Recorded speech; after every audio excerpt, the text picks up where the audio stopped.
Hi there, good to see you again, good to connect on Rachie OT Mum. I hope you've all had a wonderful week.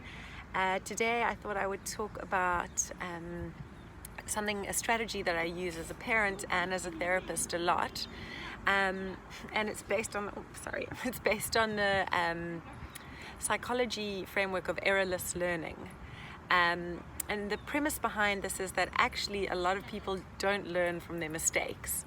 And so, a little addition to the family.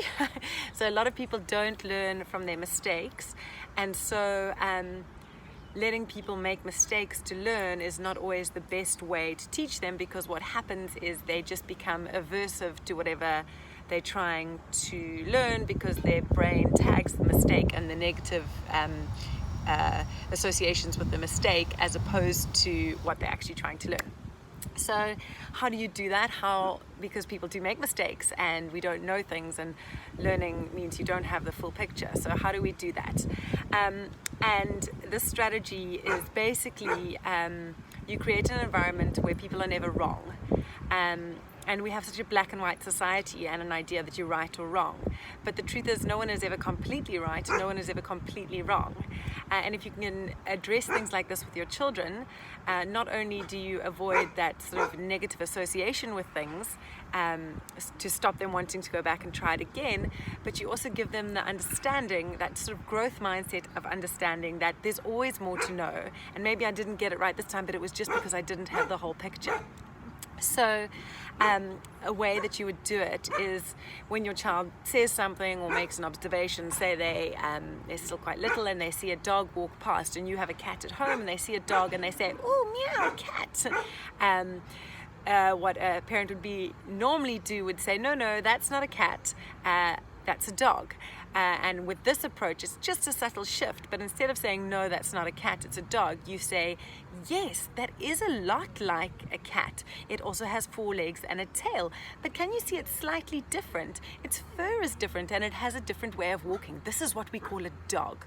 So it's just a subtle shift, but what you're doing is you're putting the focus on this is how you can grow, as opposed to this is where you are wrong. And there are lots of places that this is really valuable. I know that when you teach children to read and they're reading along and they're feeling good about themselves and they get to a word they can't read, and they guess something. So say the word they're meant to read is big and they say bug. It's so easy as a parent to automatically correct and say, no, it's not bug, it's big. But if you just shift it again and say, good, very good, it's like bug, it starts with the same letter, but can you see this letter's different? Big. It just means you showing them again that they're not wrong, they've got part of it right, but their answer can be grown on and can be developed further. So what they take away from it is a feeling of growth and learning, as opposed to a feeling of, I can't do this, I'm not good at this.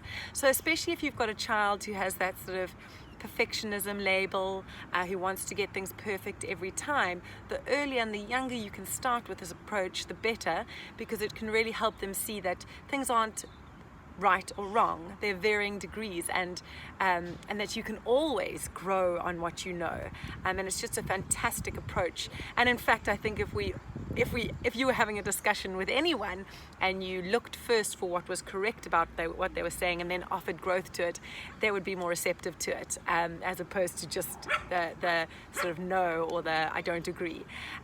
So yeah, that's an approach I find really useful. A lot of the children that I work with have very low self-esteem because they've had difficulties with learning, and I find that this approach is a really gentle way of helping them grow without them having the self-criticism and the self-doubt that being wrong brings with it. So yeah, just remember, not everyone learns from mistakes. In fact, many of us don't, or what we're learning from the mistakes is to avoid something, not to try harder. So this might be the approach for your child. I hope that was useful. Give me a comment below. Let me know how it was. Let me know if you try it. I'd love to know. Have a wonderful week further.